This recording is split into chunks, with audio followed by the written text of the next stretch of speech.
Welcome to sixthisoverdrive, everybody. Yeah, I'm out here taking a nice walk. It's minus 15, but it's all right. I got something that's going to warm my soul and warm your soul too. That's right. I was down, many of you saw the Grand Canyon video I did last week. And while I was down in Phoenix, it just so happened I didn't have any of my camera equipment with me or anything, because I was out with a wife, a wife weekend in Phoenix, just enjoying me and my wife. So she wasn't too crazy about me taking my video equipment down and making YouTube videos.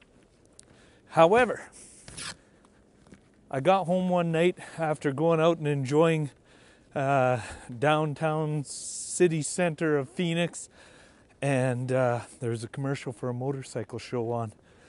Ooh! So me and my buddy, this is my buddy, I went to the Wyoming and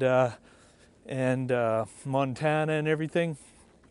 This is the same guy I went with there. So we're both crazy about motorbikes. We had to go to the International Motorbike Show in Phoenix.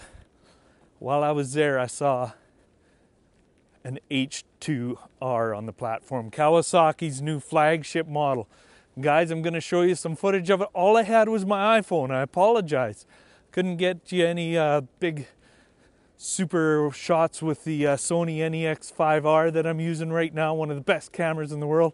But let me talk about this H2R, because I've seen a lot of haters talking about this bike, and I really don't see it. I think a lot of people are expecting this bike to be the next ZX10R, and that's just not what it is, guys. This bike is a new piece of technical marvel for motorcyclists. We should all be excited about this.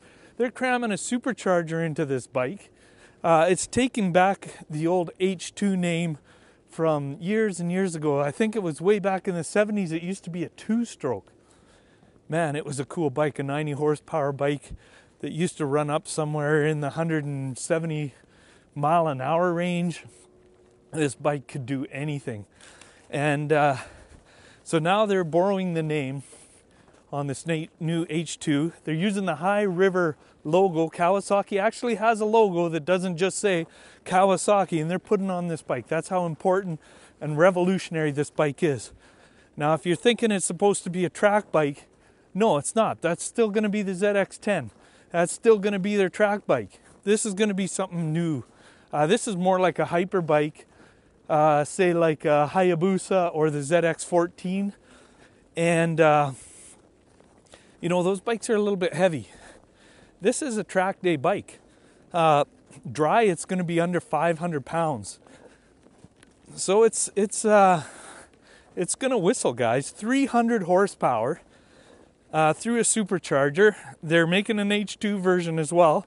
They're both expensive. I think the H2 is going to start around 25 grand. You're only going to get these if you order them. The dealer's not going to stock them. You're going to have to put in an order and they'll drop it off. But guys, don't be hating on it because it's heavier than a ZX10 and all this. Be excited for some technology. Since our recession back in, 2007, we haven't had any major updates. We've added traction control, but the bikes have remained basically the same. They're putting a whole new frame into this thing. It's carbon fiber anywhere. Look at the lines on this thing. Everything's designed to keep it on. It's a track bike. Now, it's not going to be raced unless they start their own class or something like that. But they have developed a ton of technology to put this supercharger into this bike to keep it compact. It's not going to be like a Hayabusa or a ZX14R. It's going to be its own hyper machine. It's in a class all by itself, guys. And if you're a collector of bikes at all, man, I would not hesitate to put this in.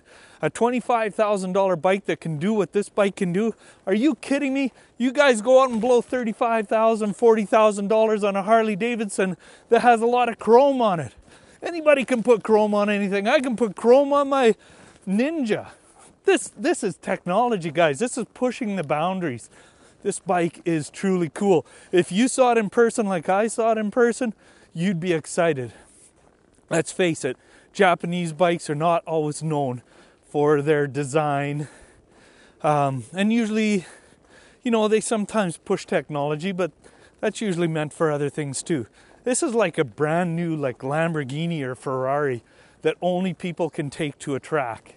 This is cool, guys, and it's going to start making the other manufacturers wake up. The reason Kawasaki's doing this is because these high market things are what are selling. Like, people have some expendable money.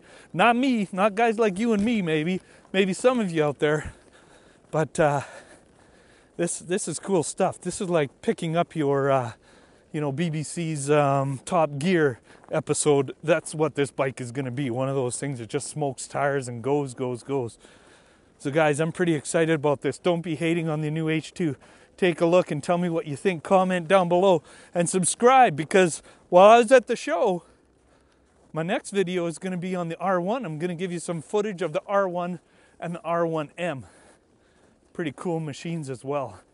Anyway, guys, this is Sixth's Overdrive saying bye-bye.